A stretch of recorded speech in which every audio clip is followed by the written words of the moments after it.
الکریم وعلی آلہ وصحبہ اجمعین۔ آخری عشرہ شروع ہونے والا ہے، اس میں دو چیزیں بڑی اہم ہیں، ایک شب قدر اور ایک اعتکاف۔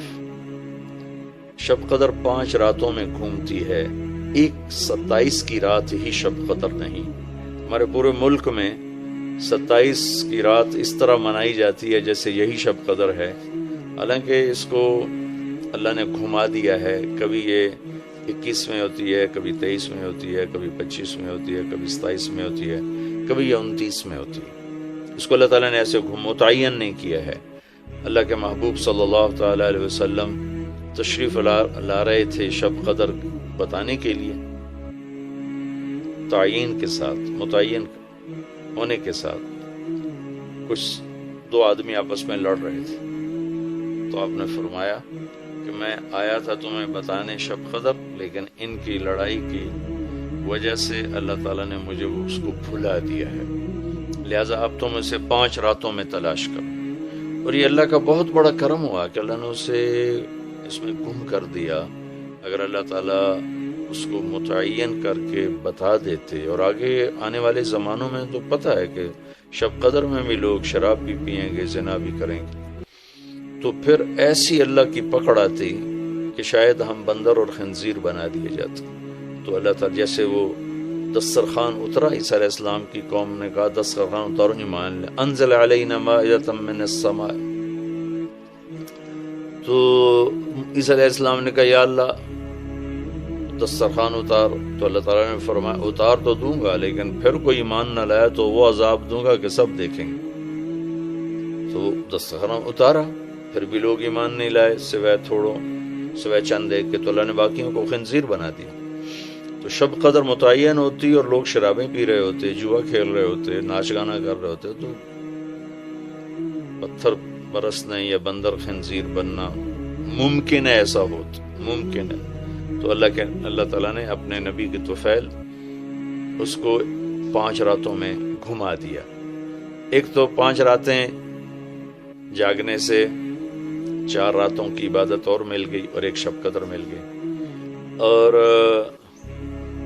دوسرا اللہ کی رحمت ہوئی کہ اس کو چھپا رہنے دیا تاکہ اس کی ناقدری نہ ہو، لوگوں کو پتہ بھی نہ ہو، ناقدری نہ ہو۔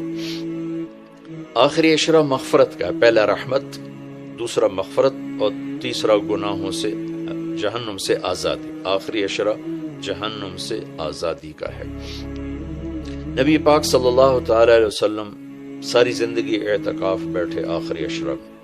بدر کی جنگ 17 کو ہوئی تو واپسی تک رمضان گزر گیا، تو نہیں بیٹھے۔ فتح مکہ رمضان میں ہوا تو یہ 2 سال آپ مدینہ سے باہر تھے، باقی 8 برس آپ مدینہ میں تھے، اعتکاف فرمایا۔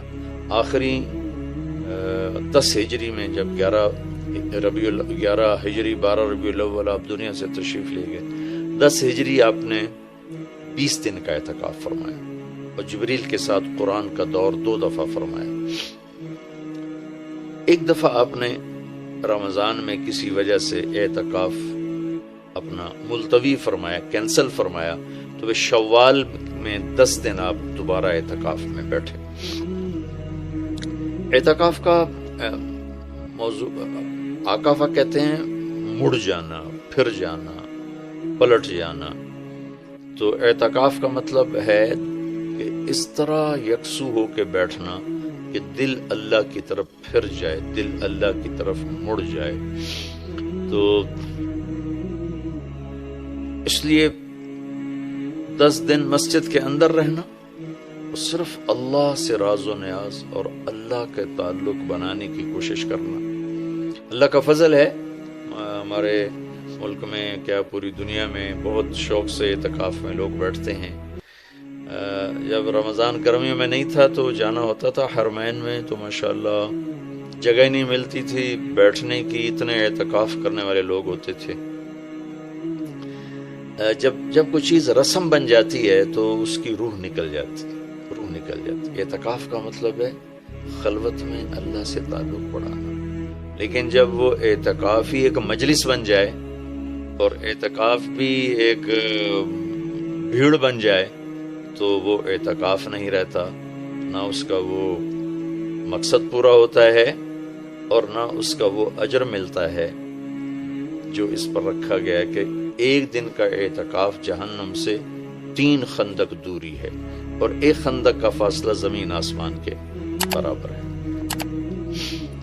تو اعتکاف کا صحیح فائدہ تب ہے جب آپ بیٹھنے سے پہلے علماء سے پوچھ لیں کہ کیسے بیٹھنا ہے، کیا طریقہ ہے۔